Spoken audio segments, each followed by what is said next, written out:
So the Fever do take down the Connecticut Sun, but the big news is that it looks like Caitlin Clark is injured again. So NBA Commissioner Adam Silver has addressed that report that some NBA owners are frustrated with the financials of the WNBA and the lack of return, especially as the league grows. And here's the thing, that initial report probably needs some context. I don't think it's surprising that the WNBA lost. Adam Silver just went full executive meltdown. Think Hulk, but in a tailored suit with a press credential. Caitlin Clark's officially out of the All-Star game due to a groin injury, and now the league's marquee event is teetering on county fair status. Silver isn't yelling. He's disappointed, which somehow stings more. Rumor has it he's ready to scrap halftime, dim the lights, and maybe relocate this whole mess to a local rec center. Buckle up, because his passive-aggressive panic might end up being the real show this weekend. Well, shit. We have some really disappointing WNBA injury update. Caitlin Clark is officially ruled out for all events of the All-Star weekend. She did say, don't worry, she's still going to be at Gamebridge. She's still going to be around. She's still going to be making her appearances, signing for the fans, everything she can do to make this a great event. But unfortunately, that groin is still bothering her, and it's the right groin now. We saw her get injured the other night. It was the left groin previously. She did release a really nice statement about it, so I'll go ahead and show you. I'm so excited for Indy to host WNBA All-Star Weekend. I want to thank Indianapolis Host Committee and all the people that have put endless work over the past year to put this event together. Caitlin Clark has been hooping for 20 years, 2 decades of ankle-breaking crossovers, clutch threes, and defenders leaving the court in existential crisis. She battled double teams in middle school, full-court traps in high school, and college defenses that looked like they came out of a NASA playbook. And she thrived. But now, in the pros, it's like she's wandered into a roller derby with a basketball. She's getting bodied, hacked, and tossed around like it's WWE. And the refs? Acting like they left their whistles at home with their common sense. So there is some really scary, sad, I don't know, it might be earth-shattering to some news. It looks like Caitlin Clark did get injured again in her right groin this time. The previous groin injury was her left groin, and it is not looking good because groins are an injury that do take quite a while to actually fully heal. According to Jesse Moore, MD, he is a regenerative medicine doctor. He does specialize in sports, and this is what he said about Caitlin Clark's injury. Clark appears to have re-aggravated her right abductor groin. 4 real injuries in under 2 seasons. Not sore muscles, not minor bumps. Real, sidelining injuries. That's not bad luck. That's a pattern. Caitlin Clark didn't enter the WNBA to hugs and highlight reels. She got welcomed with elbows to the ribs, blindside hits, and defensive tactics that look more UFC than WNBA. When you're the face of the league, the one filling arenas and driving ratings, you don't just get attention. You get hunted.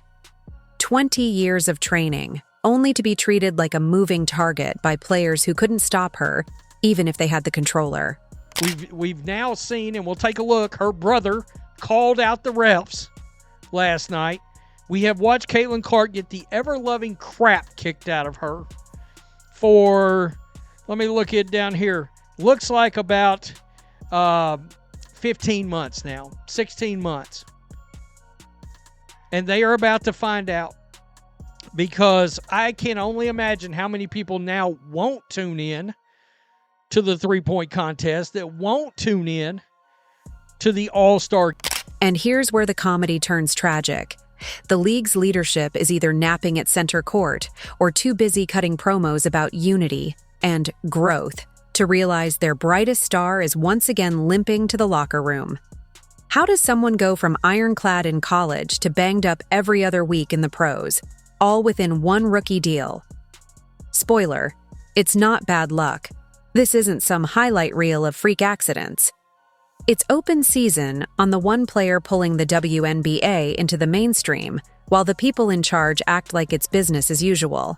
WNBA players reveal under their warm-ups t-shirts a statement to the WNBA. Pay us what you owe us. Statement is being made. You got Caitlin Clark rocking the shirt. So obviously she is in full support. She's going full throttle with the players in these CBA negotiations, trying to get more money, more benefits, etc. This is interesting. If you're enjoying, please leave a like and subscribe our channel. And yet, every time she gets clobbered, someone manages to drag Angel Reese's name into the conversation like it's mandatory. Is there a quota? A memo? Some invisible teleprompter whispering, "And now mention Reese so no one notices Caitlin's being assaulted?" It's baffling. Caitlin could sprain her ankle tripping over a water bottle, and somehow it would circle back to a Reese highlight reel. It's like WNBA commentary has a Reese Tourette's setting. Clark gets hurt. Talk about Reese. Clark scores 30. Cut to Reese on the bench. Is it basketball or a bizarre rom-com rivalry where the plot is made up and the injuries are real? Meanwhile, Adam Silver is sitting courtside like he just realized he bought a ticket to a demolition derby instead of a basketball game. He's not just frustrated, he's going through the 5 stages of grief. Because deep down, the man knows. He knows the WNBA wasn't built for a player like Caitlin. It wasn't ready. The league is used to clunky offense, 60-point games, and referees who call fouls with the enthusiasm of someone checking expiration dates. Now here comes Clark. Slick, fast, crowd magnet Clark. And suddenly the league's flaws are under a microscope. And under that microscope, carnage. The effect it has had on the ticket price, the price of the ticket has dropped over 50%. Basically today in Indiana, if you'd like to go to the All-Star game, it's only cost you $64. Caitlin Clark can stop a supply chain all by herself. The projection of revenue, the 26% of the revenue that's generated by Caitlin Clark in the state of Indiana. Now, all of the goods and services that were going to be sold, Caitlin Clark can stop an economy. And that's basically what happened. What's happening isn't basketball. It's a slow-motion self-sabotage with a soundtrack of whistles that arrive 3 seconds too late. If they arrive at all. The refs might as well be betting on the games with how little they seem to care. Opponents are playing bumper cars out there. Hip checks, shoulder smashes, flying forearms like it's open gym at Rikers. Caitlin's not just getting defended, she's getting mugged. Like the WNBA is allergic to admitting they've got a serious problem on their hands. Newsflash. When your top player is getting hunted on national television and you pretend it's competitive spirit, you're not building the league. You're burning it from the inside. Caitlin Clark didn't get injured 4 times because she's fragile. She got injured 4 times because she's a magnet for envy, aggression, and outdated refereeing. And no one's doing a thing about it. You know, I don't want to make too big an issue about one particular player, one particular call, but I think the burgeoning rivalries in professional basketball, you see rivalries obviously among clubs, but also among individual players. And let's not pretend this is some isolated series of events. This is systematic. You don't rack up this many injuries in such a short time from bad luck. You rack them up when you're being fouled harder than anyone else in the league, and the people in charge keep swallowing the whistle like it's dessert. The game isn't failing Caitlin, it's sabotaging her. And all the glossy marketing campaigns in the world won't fix that. But here's the kicker. Every time the conversation starts leaning into the truth, that Caitlin's being targeted and the league's letting it happen, someone, somewhere, raises their hand and says, "But Angel Reese," as if that's a counter-argument. As if we can't possibly talk about Clark getting hacked without first updating Reese's stat line. What's next? Blaming Clark's groin injury on Reese's lashes? Here's a reality check. Nobody's buying tickets to see a bench full of just as important. They're showing up because Caitlin Clark is a once-in-a-generation talent being treated like she borrowed the spotlight instead of owning it. Interesting, Caitlin Clark has received a lot of heat from the players. So this actually says a lot about her, the fact that she's still willing to stand with these players and try to help get what they want. The players do want more money, and I would like to see everybody get paid. I'm never going to be someone to hate on somebody, getting their bread. So I'm not against the players getting paid more. They're taking a stand. This is going to be interesting, man. I was on the fence about how involved Caitlyn would be. I know as far as I felt like she kind of should have been hands off, but just because of all of the negativity that, bro, you got to understand, from the refs to Kathy to the players who have they've called all of her fans. The real story isn't the injury, it's the culture. A league where petty egos, reckless fouls, and silent whistles are somehow more tolerated than acknowledging that one player is the engine driving the whole machine. A machine that looks real broken when that engine's limping into the locker room. Again. So go ahead, keep pretending this is normal. Keep calling it toughness and grit. Keep dragging the conversation into weird detours about rivalries and learning curves. Because while the league's too busy trying to act like everything's fine, the fans aren't blind. And right now, it's Caitlin Clark who's paying the price, while the league pretends it's all just part of the game. And Christy Engbutt, yes, the woman supposedly steering this league, is quite possibly the worst communicator this side of a dial-up modem. If leadership were a basketball game, she's dribbling the ball off her foot while yelling, "We're growing the game," into a paper cup connected to nothing. Really sad and disappointed I can't participate in the three-point contest or the All-Star game. I have to rest my body. I will still be at Gainbridge Fieldhouse for all the action.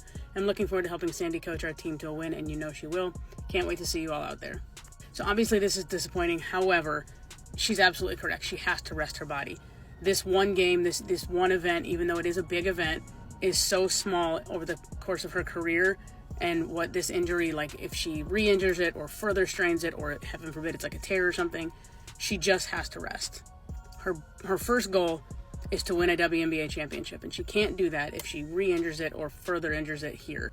The league's biggest star gets kneed in the groin again, and Engbutt is somewhere hosting a growth and grit seminar, totally unfazed like this is just part of some grand initiation ritual.